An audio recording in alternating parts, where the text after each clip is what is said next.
Tell me what Finney Smith is going to do. Tell me what Cleveland's going to do. Are they going to play like they did the first 2 games?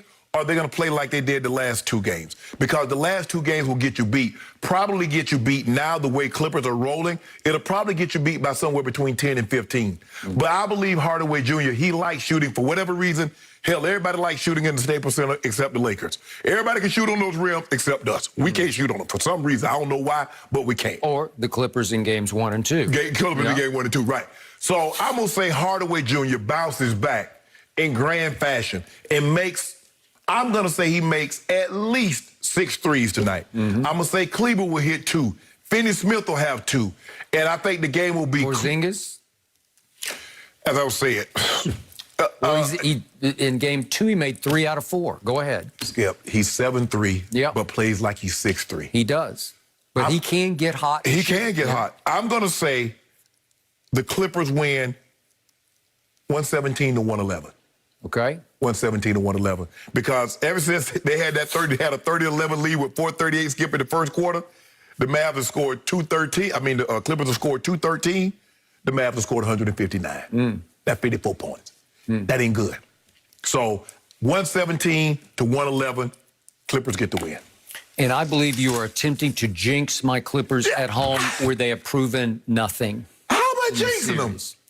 This is what drives me a little crazy, drives me to the brink. The prevailing notion right now that this series is tied 2-2 and it's even more over than it seemed like it was on Friday night when the Mavericks were up 2-0 and 30-11, right? Early in the first quarter. Correct. 30-11, and suddenly this thing has swung around so much that everybody is saying it's over. It's 2-2. Luka is not hurt. I'm going to knock on wood for him because I don't even like to talk about it, but I just don't believe he had any big neck issue. Maybe it's a little strange. Who knows? But he's going to be just fine. He looked just fine to me, even in game 4. So he will be real fine because he loves Staples. He will play at a very high level. I don't doubt he'll have a triple-double. I wouldn't be surprised if he went for 40 and 15 and 12 tonight. That sort of because he is highly capable. Oh yeah, he's of that capable line, of those kind of stats. Yeah. And if that happens, and what you just said, that Hardaway's going to make some threes and Finney Smith's going to make them, I think even Porzingis will make. Remember in game 1, he shot a logo 3. He could have shot a logo 3 and just ripped it. He did. 7'3" guy shooting a logo 3. Well, what? I can't beat that. Well, that's the problem because he has success doing that instead of being down to 7'3" and being on the block. Okay. Shooting threes. So what goes around came all the way back around, and now the Clippers are right back where they started.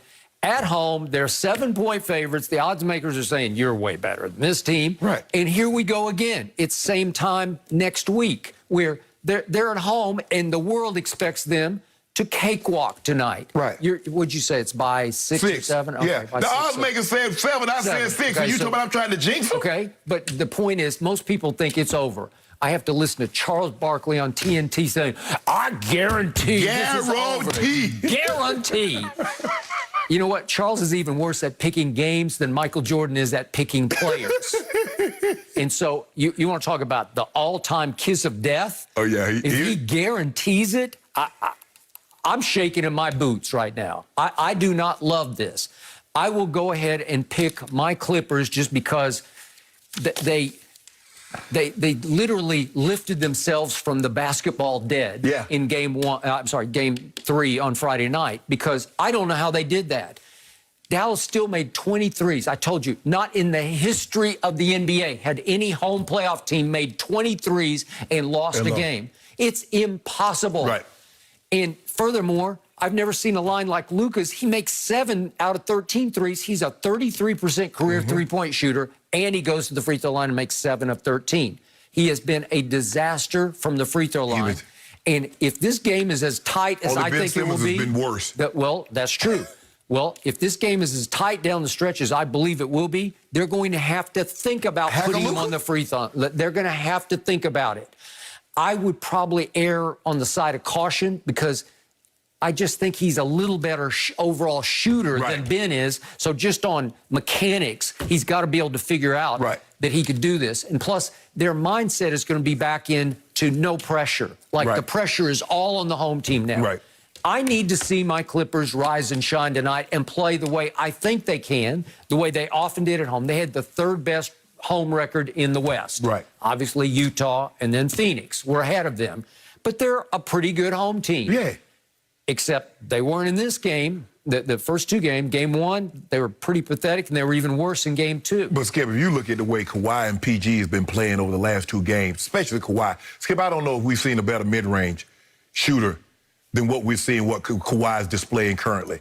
I mean, in game three, Skip, that game, if they don't play the way they played in game three, Skip, that game might be 50-11 at the end of the first quarter. But Kawhi and Paul George says no, no, no. And they started making shot after shot after shot.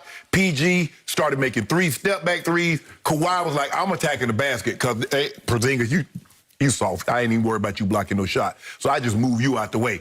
And you're like, hold on, wait a minute. We were down 30-11. The score is 34-30 at the end of the first quarter. Hey, guys, we okay. We okay.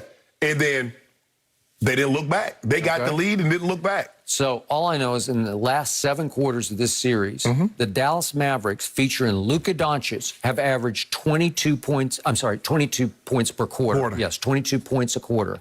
22 a quarter. If you do the math, that would be 88 points for a game. That's over 7 quarters they've done that. That is defensive lockdown, shutdown. I've told you all year they are capable of doing this. Over the last 6 weeks of the regular season, they rank second in defensive efficiency, and then they show up in game one like they did tank to get to the Dallas Mavericks, and that they did think that they could just sort of show up and that the Mavericks would fold at their feet. Well, the Mavericks didn't fold because the Mavericks took it personal, and they came out with fire in their eyes. Well, is that over yet? Or can the Clippers come out and play mad the way they did against Luka after he giggled and trash-talked them into oblivion in the first 2 games in their house? Though the Clippers coming back, Skip, those are the type of games that launches a team in the direction that they want to go. To overcome what they overcame, because they had almost like 1 foot out the door. It was 30-11 down 2-0. 1 foot in the proverbial grave. Yes. And to come back, I thought they were flat out cooked. It sure looked. I told you, I thought Ballmer was about to get up and walk across the court and fire Ty Lue on the spot. I did not think, I know Kawhi is a great player, but I didn't think he had what he had in him in game 3. Skip, he like, nope, I ain't losing.